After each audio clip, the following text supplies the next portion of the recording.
ኢቢኤስ ቲቪ ቤት ምን እንደገባ አላቅም። መጀመሪያ አስፊቲ፣ ከዛ ነፂ፣ አሁን ደግሞ የኢቢኤስ ቲቪ መስራችና ባለቤት ከዚህ ዓለም በሞት ተለይቷል። በጣም የሚያሳዝን ዜና ነው። ብዙ ጊዜ ልብ ብላችሁ ከሆነ የሆነ ሰው ሲሞት አርቲስት ከሆነ በተለይ ደግሞ ሙዚቃና ፊልም ላይ የሚሰራ ከሆነ ዜናው በጣም ይጋነናል፣ ሀገሪቱን ያጥለቀልቃል። በጣም በርካታ ሰዎች እየወጡ ሀዘናቸውን ይገልጻሉ። ነገር ግን እንደዚህ አይነት ሰዎች ሲሞቱ ብዙም ሽፋን አያገኝም። ነገር ግን የኢቢኤስ ቲቪ መስራችና ባለቤት የነበሩት አሁን ላይ ከዚህ ዓለም በሞት የተለዩት በጣም ትልቅ ቦታ ሊሰጣቸው የሚገባ ትልቅ ሰው ናቸው ብዬ አስባለሁ። አስቡት፣ ኢቢኤስ ቲቪ የመጀመሪያው የግል ቴሌቪዥን ነው በኢትዮጵያ። ከህፃን እስከ አዋቂ እስከ ሽማግሌ ብትጠይቁ የትኛው የቴሌቪዥን ጣቢያ ነው የሚመቻችሁ ብትሉ ሁሉም ሰው በአንድ ድምፅ ኢቢኤስ ቲቪን ነው የሚመርጠው። ይሄ ምንድን ነው የሚያሳየው? በቀጥታም ይሁን በተዘዋዋሪ ኢቢኤስን እወዳለሁ የምትሉ ከሆነ መስራቹንና ባለቤቱን እወደዋለሁ እያላችሁ ነው። ብትወዱም ባትወዱም ማለት ነው። ኢቢኤስ ቲቪ ላይ የሚተላለፉት እያንዳንዱ ፕሮግራም እና እያንዳንዱ ዝግጅቶች በዚህ ሰው መስራችነትና ባለቤትነት ስለሆነ ለእያንዳንዱ ጉዳይ ትልቅ ክሬዲት ሊሰጣቸው ይገባል። የሚያሳዝነው ነገር በህይወት እያሉ ጥቂት እንኳን ክሬዲት ያገኙ አይመስለኝም። አሁን እንግዲህ ያለፈው አልፏል። ነገር ግን ልክ እንደ ማንኛውም ታዋቂ ሰው፣ እንደ ማንኛውም ተጽዕኖ ፈጣሪ ሰው ይህ ሰውም ቢሞት እንኳን የሚገባቸውን ክብር ማግኘት አለባቸው ብዬ አስባለሁ። የቀብር ስነ ስርዓቱም እንደ ማንኛውም ታዋቂ ሰው፣ እንደ ማንኛውም ተጽዕኖ ፈጣሪ ሰው በክብር ሊደረግለት ይገባል ብዬ አስባለሁ። ለወዳጅ፣ ለዘመድ፣ ለቤተሰብ፣ ለኢቢኤስ ቴሌቪዥን ሰራተኞች በሙሉ መጽናናትን እንመኛለን። ነፍስ ይማር። ፋሚሊ ቤት ሄጄ የድሮ ቤታችንን ስፈታትሸው ምን ባገኝ ጥሩ ነው? የመጀመሪያው የአርሰናል መለያዬ 2008 ትዝ ካላችሁ በፈረንጆቹ አቆጣጠር ማለት ነው። ያኔ ነበር የመጀመሪያ መለያዬ አርሰናል የተገዛልኝ። መለያዋ የፋብሪጋስ ነች፣ 4 ቁጥር ማለት ነው። ያኔ ትዝ ካላችሁ እነ ሮዚስኪ፣ እነ ዋልኮት፣ እነ ናስሪ፣ እነ ቫምፔርሲ፣ ሳኛ፣ እነ አልሞኒያ፣ እነ ሺዝኒ በጣም የምንወዳቸው በርካታ ተጫዋቾች የነበሩበት ዓመት ነበረና ያኔ ነበር የመጀመሪያ መለያዬ ያገኘሁት። እንግዲህ ቤት ስፈታትሽ ከድሮ ሳጥናችን ውስጥ አግኝቻት ነው። በጣም አሮጌ ሆናለች፣ ተበጣጥሳለች። አሳያችኋለሁ እሱን። ሆኖም ግን ስላገኘኋት እንዴት ደስ እንዳለኝ። እናንተስ የመጀመሪያ መለያያችሁን ያገኛችሁት መቼ ነበረ?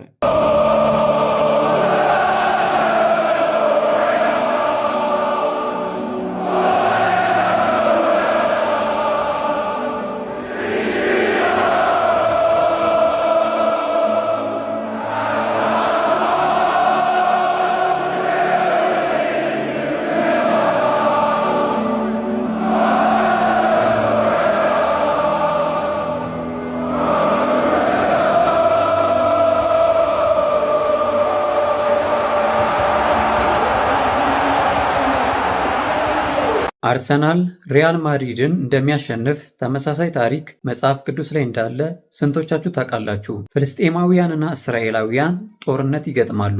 ከፍልስጤም ወገንም ጎልያድ የሚባል ሰው ለምን ጦርነቱን ከምንጋጠም ከእናንተ ወገን አንድ ሰው ልካችሁ እኔ ካሸነፍኩኝ እናንተ የእኛ ባሪያ ትሆናላችሁ፣ እሱ ካሸነፈኝ ደግሞ እኛ የእናንተ ባሪያ እንሆናለን ብሎ ጥያቄ ያቀርብላቸዋል። በዚህ ጊዜ እስራኤላውያን ይደነግጣሉ፣ ይፈራሉ። ምክንያቱ ደግሞ ጎልያድ ነበር።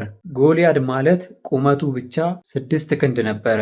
የኔን ቁመት ለክቼ 3 ክንድ ብቻ ነበርኩኝ። አስቡት፣ ቁመቱ ብቻ የኔ እጥፍ ነው። ከላይ ከፀጉሩ እስከ እግሩ ድረስ ሙሉ በሙሉ የታጠቀ ወታደር ነበረ። በዚህ ጊዜ ግን አንድ ሌላ ታሪክ ይፈጠራል። የዳዊት አባት ዳዊትን በጎችን ይጠብቅ ከነበረው ቦታ አስጠርቶ ወደ ጦር ሜዳ የላካቸው 3ቱ ልጆቹን ምግብ እንዲያደርስላቸውና ሰላም መሆናቸውን እንዲያረጋግጥ ዳዊትን ወደ ጦር ሜዳው ይልከዋል። ዳዊትም ለወንድሞቹ ምግቡን ይዞ ቦታው ላይ ሲደርስ ሌላ ታሪክ ተፈጥሮ ነበረ።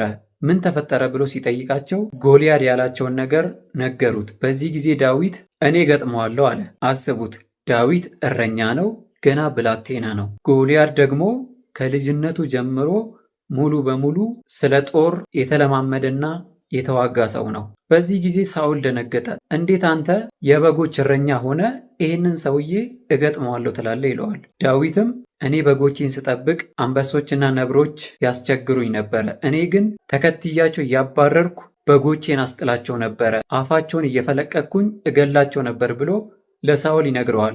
ሳኦልም በዚህ ጊዜ እንግዲህ እግዚአብሔር ካንተ ጋር ይሁን ብሎ ልብሱን አወለቀና አለበሰው፣ ከላይም ከናስ የተሰራውን ኮፍያ አደረገለት። በዚህ ጊዜ ዳዊት ግን አልፈልግም ብሎ አወለቀው፣ ልብሱንም ወደዛ ጣለው። አጠገባቸው ወደ ነበረው ወንዝ ጎራ አለና 5 ድንጋዮችን መርጦ ወሰደ።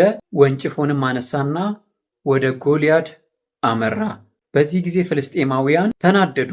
እኛ ውሻ መሰልን እንዴ ወንጭፍ ይዘ ወደ እኛ የምትመጣው ብለው በጣም ተናደዱ፣ ረገሙትም። በዚህ ጊዜ ጎልያድም አንተ እንዴት ብትንቀኝ ነው ብሎ ዳዊት ላይ መደንፋት ይጀምራል። ዳዊት ግን እግዚአብሔር ከኔ ጋር አለ፣ እግዚአብሔር አንተን ለእኔ ያስገዛል፣ ከኔ እግር ስርም ይጥልሃል ብሎ ለጎልያድ ይነግረዋል። በዚህ ጊዜ ጎልያድ ተናዶ ዳዊትን ሊገለው ወደሱ ይሄዳል። ዳዊትም በዚህ ጊዜ ወንጭፎን አነሳ፣ አንድ ጠጠር ከተተበት፣ ወነጨፈው። ጎልያድ ከላይ እስከታች ታጥቆ ነበረ። አይኑ ብቻ ለማየት እንዲያመቸው ክፍተት ነበረው እዚህ ጋርና ድንጋዩ እዚች ጋ አገኘው። ያንን የሚያክል ብዙዎችን ያስቸገረ፣ ብዙዎችን ያስጨነቀ፣ ብዙዎች የሚፈሩትን ግዙፉን ጎልያድ ብላቴናው እረኛው ዳዊት በአንዲት ጠጠር ወደ መሬት ዘረረው። ዳዊት ሴፍ አነሳና ገደለው፣ አንገቱንም ቆርጦ ወደ ላይ አነሳ። በዚህ ጊዜ ፍልስጤማውያንም ደንግጠው ፈርተው ካሉበት ቦታ መበታተንና ፈርተው መሮጥ ጀመሩ። የአርሰናል እና የማድሪድ ጉዳይም እንደዚሁ ነው። ማድሪድ 15 የቻምፒዮንስ ሊግ ዋንጫ አለው። በውድድሩም እንደሱ ኃያል የለም፣ እንደሱ ግዙፍ የለም። የቅርብም የሩቅም ታሪክ ብናነሳ እንደ ማድሪድ የለም። አርሰናልን ብትመለከቱ ደግሞ ምንም አይነት የቻምፒዮንስ ሊግ ዋንጫ አንስቶ የማያውቅ ክለብ ነው።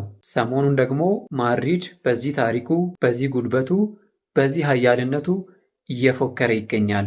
አርሰናል ደግሞ ይህንን ነገር ከእግዚአብሔር ጋር እንደሚወጡትና ነገሩን ሜዳ ላይ ብቻ እንደሚያሳዩ እየተናገሩ ይገኛሉ።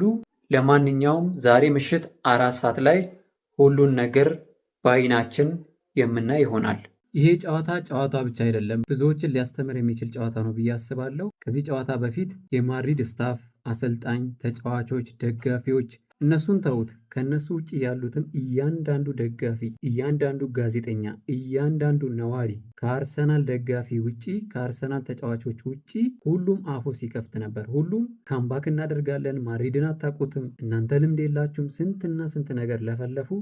መጨረሻውን ሁላችንም አይተናል። ስለዚህ ከዚህ ምንድነው የምንረዳው? ቻይኖች እንደሚሉት ወሬ ሩዝ አይቀቀልም። የምትሰሩትን ነገር ዝም ብላችሁ ስሩ።